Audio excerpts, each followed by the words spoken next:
Pushkin. On a hot June afternoon in 1918, the 6th Marines were facing a massacre. It was World War I, and the American forces had gathered in Belleau Wood in northern France. They were there to fight the Germans. But to get to them, they would have to cross a wide open field of wheat. And that field was ringed by enemy machine gunners. They were hidden in trees and behind boulders, invisible and deadly. The stalks of grain bent in the breeze. The sun was shining. It might have been a beautiful day, but the only sound anyone could hear was the snapping and cracking of machine gun and rifle fire, and the screaming of wounded men. There was just one way for the Marines to eliminate those enemy positions. One at a time, slowly and painfully, using hand grenades, rifles, bayonets, fighting hand to hand if they had to. Progress seemed impossible. The men had already been there for days, pinned down and stuck, worn out by the never-ending combat. One platoon of Marines was lying in a shallow foxhole. They had dug it out by hand at the edge of a clearing. They were holding on to that ground for dear life. Then, a runner came scrambling through the brush. He handed a piece of paper to their sergeant. The sergeant's name? Dan Daly. He was a lot older than the men he led. He'd been in the Marines for nearly 20 years. With a bristle of snow-white hair and intense gray eyes, Dan was pretty easy to pick out on the battlefield. But more than that, Dan was famous. Famous for his courage in battle, for his toughness. In fact, the story goes that when one of the guys in the platoon learned his sergeant was Dan Daly, he said, quote, "He's real? I thought he was somebody the Marines made up, like Paul Bunyan." Dan Daly read that piece of paper. He looked across his line of Marines, and then Dan made a forward motion with his hand. The men knew what it meant. Their sergeant wanted them to advance toward the enemy, out into the open, into the machine gun fire. They hesitated. They could already see enemy bullets kicking up the dirt, inching closer and closer. So Dan stood up and ran to the center of the platoon, right in the middle of his men. He swung his rifle over his head, bayonet glinting in the sunlight, and then he shouted, "Come on, you sons of bitches! Do you want to live forever?" I'm J.R. Martinez, and this is Medal of Honor, Stories of Courage. The Medal of Honor is the highest military decoration in the United States, awarded for gallantry and bravery in combat at the risk of life above and beyond the call of duty. Each candidate must be approved all the way up the chain of command, from the supervisory officer in the field to the White House. This show is about those heroes, what they did, what it meant, and what their stories tell us about the nature of courage and sacrifice. Today, we'll meet the ultimate Marine, Daniel Daly, one of the very few people to have been awarded the Medal of Honor not once, but twice, plus a zillion other awards from the Navy Cross to the Croix de Guerre. So of course his platoon followed him when he yelled that famous battle cry. They charged into those German defenses, and Dan himself rescued 12 Marines who were stranded in that wheat field, risking his life again and again. And this wasn't even one of the actions he received the Medal of Honor for. Dan's story isn't just about incredible courage. It's about a man who witnessed a totally different and sort of surprising version of the Marine Corps, and whose legend helped make it the force it is today.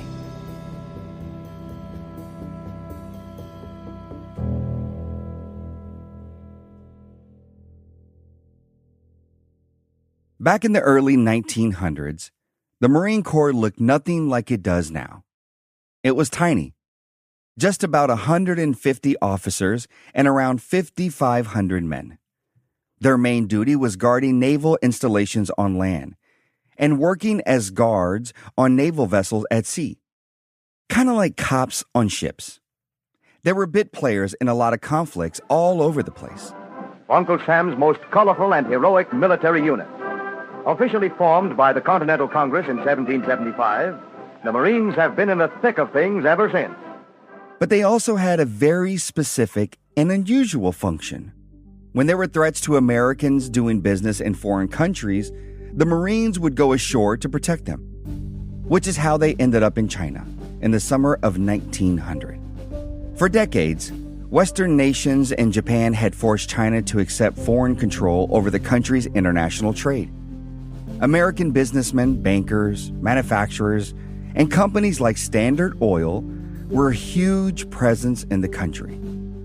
They wanted to sell their goods to the largest population in the world. Not everyone was happy about this arrangement. A group emerged in northern China called the Society of the Righteous and Harmonious Fist. Westerners reduced it to just the Boxers. The Boxers thought the colonizers, and particularly the Christian missionaries, were to blame for their poor standard of living. So they decided to fight back. By 1899, the Boxers were destroying churches and foreign property, killing Chinese Christians and Western missionaries. They got closer and closer to the country's capital, Peking, now called Beijing. That's where the foreigners lived, in a kind of walled city within the city. They called it the Legation Quarter. The Chinese government began supporting the Boxers, and the international community realized that to leave the walled city would probably mean death for them. So they called in military protection from their home countries. In May of 1900, about 300 troops from places like Great Britain, Japan, Germany, and Italy arrived in Peking. And from America came the Marines. Except there were just 50 of them, including a young man named Daly. Dan had joined the Corps just a year before. According to his enlistment papers, he had been born on Long Island in 1873. But evidence suggests he was born a few years earlier and thousands of miles away in Ireland. His parents survived the Great Famine and resettled in America. Young Dan worked in a kerosene factory on Long Island. It's easy to see why the Marines appealed to him. America was spreading into more and more foreign territory. Marines traveled the world, and that probably sounded a lot better than spending your life in a factory on Long Island. Plus, Dan was a prize fighter on the side. Exploring, fighting, these were things Dan loved. So he enlisted. And after a little more than a year, he was in Peking. Foreigners and their families were fleeing the Boxers. They poured into the Legation Quarter. Thousands of Chinese Christian refugees did too. And on June 20th, the Boxers began their siege of the city. That small international group of military men, Dan included, was stationed in the quarter, and they were outnumbered 40-1. They called for reinforcements, but it would take almost 2 months for those to arrive. In the meantime, the heat soared, reaching 110 degrees in the shade.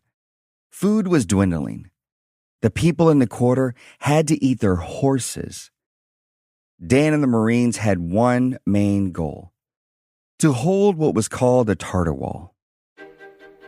It ran along one side of the quarter, about the size of a 4-story building. The Boxers built barricades on the other side of the wall, and they kept building them higher. They hoped to be able to storm their way inside the quarter. So the Marines spent all their time firing at the Boxers on the barricades, trying to hold them off. They were quickly running out of ammunition. If the Boxers breached the wall, the fight would be over instantly. On the night of July 14th, weeks into the siege, Dan's captain told him he needed a volunteer to stay on top of the wall, alone. The captain had to go down to bring up more men and sandbags.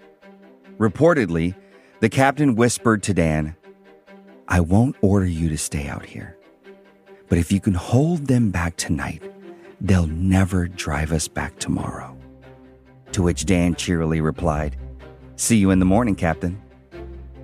The night would have been hot. Dan took cover in a little fortified bastion. He piled ammunition in front of him and he waited. He could hear the Chinese soldiers talking nearby. And then, sure enough, they came after him in the dark. The Boxers weren't sure how many Marines were in that bastion. They didn't know it was just Dan, with his limited supply of ammo. He was going to need all of it. First, 2 came Dan's way, and he shot them. Then 4 more men came. He shot 3 and used his bayonet to kill the 4th. But the men kept coming, all through the night. Dan held on for daylight and watched his pile of bullets get smaller and smaller. He had to be a perfect shot. In the dark, for hours. He couldn't waste a bullet. And he didn't. Dawn rose slowly over the Tartar wall, and when the captain arrived back at the top, Dan was there to greet him, just like he had promised. According to some reports, the bodies of 200 enemy soldiers were found that morning below the wall. This marked the first time that Dan would receive the Medal of Honor. He had been a one-man barricade. If he hadn't been there, it might have been the end of the quarter. A few weeks later, a force from 8 nations arrived in China. Roughly 10,000 of them took Peking, defeating the Boxers. The siege was over, and the foreign powers took brutal revenge. They executed Boxers and their supporters. They burned villages to the ground. They plundered everything. Plus, the foreign nations demanded reparations from the Chinese government. These reparations were so large that they would cripple China for decades. The Marines would stay there until 1941. Not Dan Daly, though. He kept moving.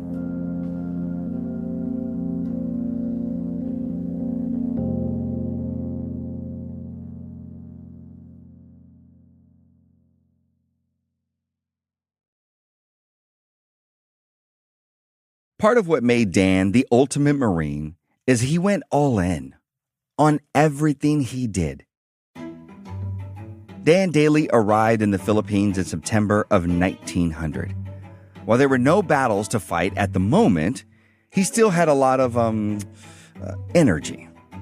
By October, he was put on report for failing to return on time from leave. Then he was on restriction for 30 days after being 10 hours late from leave. Then he was court-martialed for being drunk on his post and was sent to the brig. He got out and promptly went in again for the same thing. Drunkenness, along with, quote, using obscene, threatening, and abusive language toward a sergeant of the guard. All of these offenses, and a bunch more, in just 10 months. Not exactly the description of the ideal Marine that the Corps advertised. In the Marine Corps, a man is trained first in those things that will develop him as a man, in those qualities of general leadership such as dependability, personal bearing, physical and mental stamina, initiative, self-reliance, and self-confidence. Well, he certainly had self-confidence, I guess. His bad behavior went on for years. But while he was seeing the inside of the brig, he was also seeing the world. Because these years coincided with Teddy Roosevelt's presidency. And Roosevelt believed that the U.S. should act as a sort of international policeman, stepping in with force if necessary. So the Marines were all over the place. Dan was off the coast of Puerto Rico, then Panama. The Marines were officially there to protect American citizens, and unofficially there to make sure the U.S. could build the Panama Canal. In March of 1911, he was aboard the USS Springfield in San Juan, Puerto Rico, when a gasoline fire broke out. Dan risked his life to put out the flames before the ship blew up. He got a commendation from the Secretary of the Navy. In 1914, Dan went to Mexico, where the U.S. had investments in oil. He fought in the Battle of Veracruz. The Marines occupied the city. I mean, come on. This guy was everywhere. Eventually, he became a sergeant. He was in his early 40s, mellowing out a little. Maybe. And the Marines were changing too. The tiny corps that Dan had joined in 1899 was up to 10,000 men by 1914. But their role was still a little odd. They weren't exactly fighting in war zones. They were kind of like a police force for American business. That's how Dan wound up in Haiti. Haiti was a major port in the sea lane between the new Panama Canal and the Atlantic Ocean. So it was more important to the U.S. than ever. The United States had moved Haiti's gold reserve to New York in 1914. Then they used that as leverage to pressure Haiti to hand over control of its finances. By July of 1915, the country was on the brink of civil war. Having suffered a succession of weak presidents and almost continuous civil wars, Haiti is now on brink of bankruptcy, and laws of the land have been virtually lost in chaos of island-wide anarchy. A civil war would be bad for business, so President Woodrow Wilson sent in the Marines. Dan's major was the awesomely named Smedley Darlington Butler. His men nicknamed him Old Gimlet Eye because he had a crazy intense stare. Anyways, Butler had been in China and Mexico with Dan. He loved him. He said Dan was, quote, the fightin'est man I ever knew. His hair was gray even then. He was smooth-faced with skin like leather, hard-boiled as the devil but fine clear through. I admired his courage and modesty and became very much attached to him. The Marines took charge of Haiti's ports and set up camps throughout the country. Meanwhile, U.S. officials got veto power over government decisions. They had the Constitution changed to allow foreigners to buy property. Pretty sweet deal for the U.S. Maybe not so much for the Haitians. Everything was settling in for a long occupation, except that a group of rebels called Cacos began ambushing Marine patrols, attacking outposts, and so the Marines and the Cacos went to battle. And then in 1915, United States Marines land in Haiti to battle Haitian bandits threatening destruction of American properties. And native bandits quickly head for the hills. This puts immediate end to troubles in populated areas, but Marines prepare to drive into interior and rout the insurgents out. In late October, Smedley Darlington Butler, Dan, and around 35 other men went to find a Caco stronghold in the mountains. They set out from a base camp on horseback with pack animals carrying food, ammunition, and a machine gun. On the third day of their mission, they came across a Haitian man, and Butler made him an offer. Show us the Caco's fort. If you do, you'll get $5. If you don't, you'll get a bullet. And not much of a choice. The man chose the money. Soon, the Marines had the Caco's fortress in their sights. It was perched on a mountain, surrounded by rough stone walls and trenches. Butler immediately realized his single platoon of men would be no match for that. So they retreated. They rode in the rain. They reached the banks of a fast-running river, too deep for them to wade across. So the men dismounted, and the horses began to swim with the Marines hanging onto their tails.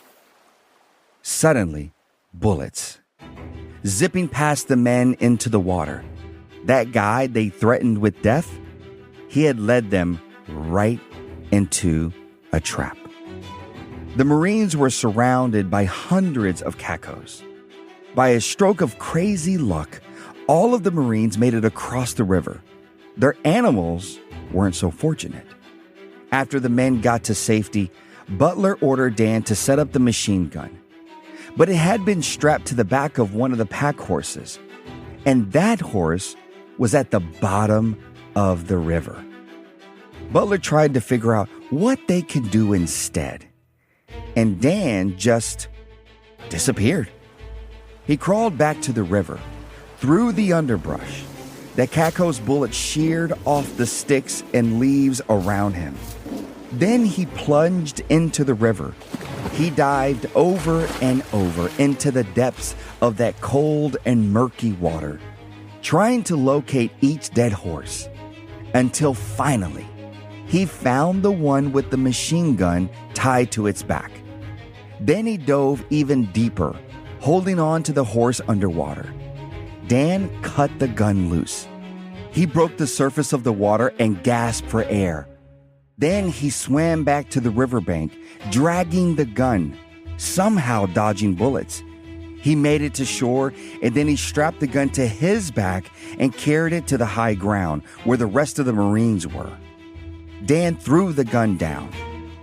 And I can only imagine they were like, "How the hell did you get that?" But by now, they were surrounded. Butler said, quote, "All the men were praying. Even hard-boiled Marines pray when they feel helplessly snared in a death trap." Dawn was breaking. Butler divided the men into 3 squads and told them to go in 3 different directions, shooting everyone they could see. That machine gun helped a whole lot. The Marines were eventually able to make their way back to safety, sleepless, exhausted, and hungry, marching 120 miles in 5 days, all without losing a man. Later on, Butler recommended Dan for the Medal of Honor, saying, quote, "I wouldn't have had the courage to do that. Remember, he went back on his own initiative without a hint or suggestion from me. And that's how Fighting Dan Daly got his second medal." Dan left Haiti in January of 1916, headed for New York, where his mom and siblings still lived. But the Marines would stay in Haiti for another 19 years, fighting the rebels and anyone else who objected to the U.S. presence. Till 1934, contingents of United States Marines keep order in Haiti, withdrawing only when Haiti finally becomes nation of peace and prosperity.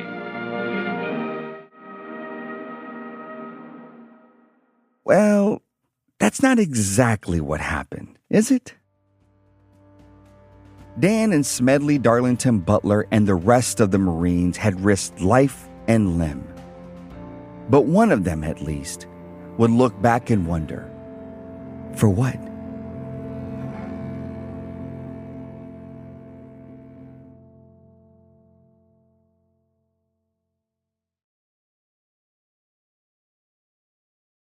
Let's go back to France, where we started this episode. It was World War I, the zillionth conflict Dan had seen. Just one more port of call for him. But the Marines had changed massively in the almost 20 years that Dan had been enlisted. For one thing, they were so much bigger. By the end of World War I, there would be about 2,400 officers and 70,000 enlisted men. Dan put his combat experience to work. He trained new recruits and got them ready for war.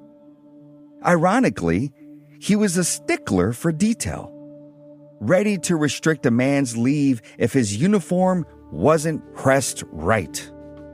A far cry from old drunk Dan who spent weeks in the brig. Anyway, he and the rest of the 6th Marine shipped out to France in October of 1917. Dan was still in fighting shape. Are we surprised? And ready to go to the front. It was chaos, but Dan just kept being Dan. He single-handedly put out a fire in an ammunition train.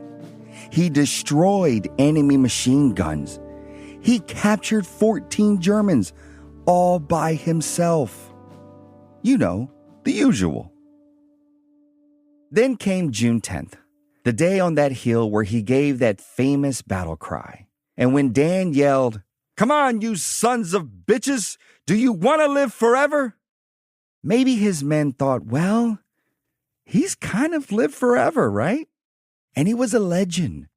So his men entered that field with a roar, Dan leading the way. They fought for many days.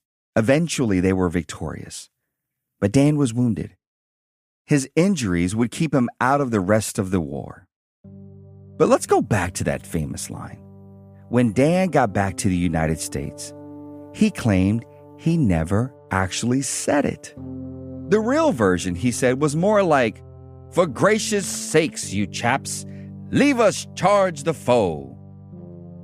Not exactly convincing from a man who could reportedly swear in 7 languages and never repeat the same curse twice. But anyway, Dan was one of the most decorated men of World War I, but he didn't care about the hardware. As he once put it, quote, "Any stiff can go out and win a few medals if he ain't entirely out of luck." He was recommended for yet another Medal of Honor after France, but he received a Distinguished Service Cross instead. Maybe the higher-ups thought 3 Medals of Honor would be overkill. He didn't need them anyway. Every Marine knew his name. In fact, his bravery and service helped to define what it meant to be a Marine. Dan Daly retired from active service in the Marines in 1920 and fully retired in 1929. In pictures from that time, he's fit and trim as ever, with posture that would make Mary Poppins proud. He had never married, and when asked why, he responded, quote, "I can't see how a single man could spend his time better than in the Marines." He lived with his sister and her family in Queens and took a job as a bank guard. He liked to work at night so he could go to baseball games during the day. And the kids in the neighborhood loved him. One of them remembered, quote, "I've never met a quieter, more thoughtful man. So kind, so cheerful. He loved all of us children, and we all loved him." Not what you were expecting, am I right? Dan wasn't much for speeches or interviews. He refused to talk about his famous battles. He told his boss at the bank, quote, "Oh, there really wasn't much to it." But while Dan hated the spotlight, remember his commander? Smedley Darlington Butler, old Gimlet Eye? Butler was a major general. He had also received 2 Medals of Honor, the only other Marine to do so. And while Dan kept quiet, Butler did the exact opposite. He looked back and questioned what he and Dan had been doing in all those countries for all those years. Sure, in World War I, the Marines were fighting for democracy, for a principle they could actually believe in. But what about those other random places where they'd put their lives on the line? Butler retired from the Corps in 1931, just as the Great Depression was pushing the country deep into poverty. He went on a lecture tour, talking about how Marines had been pawns, risking death to put profits in the hands of private citizens. Recordings of those speeches haven't survived. But here's old Gimlet Eye speaking to a group of unemployed World War I veterans. Makes me so damn mad a whole lot of people speak of you as tramps. By God, they didn't speak of you as tramps in 1917 and 18.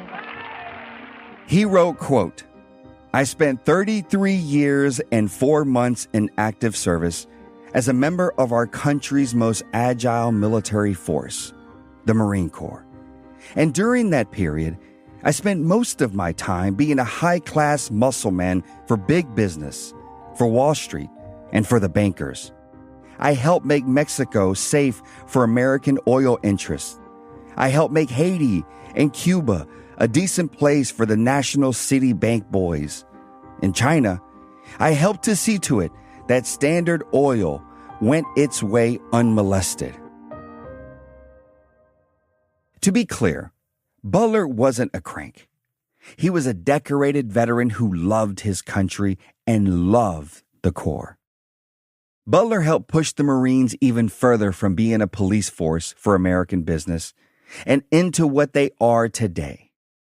We don't know what Dan Daly made of his former commander's views, but when I think about Butler's outrage about the Marines risking their lives for big business, I think he must have been imagining Dan. Racing back to that rushing river, diving through the bullets to save his men.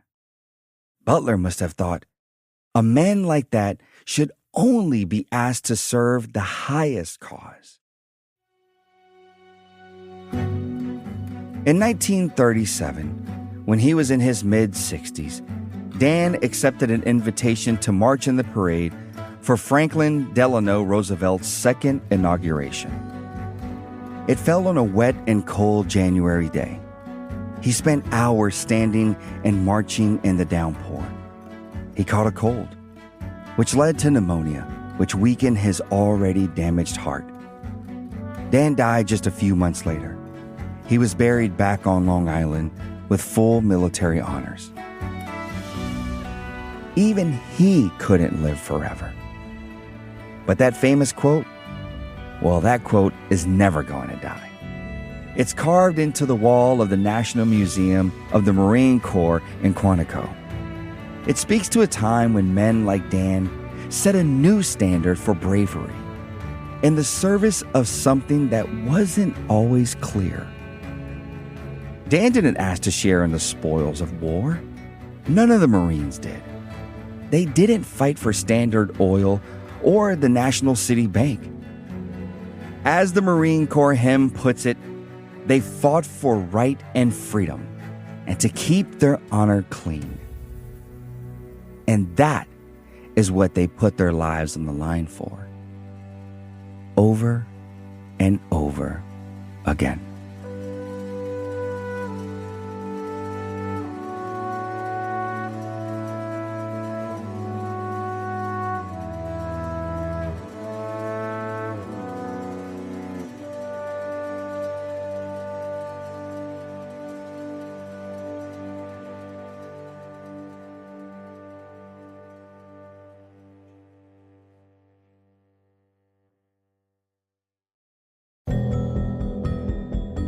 Medal of Honor, Stories of Courage is written by Meredith Rollins and produced by Meredith Rollins and Jess Shane.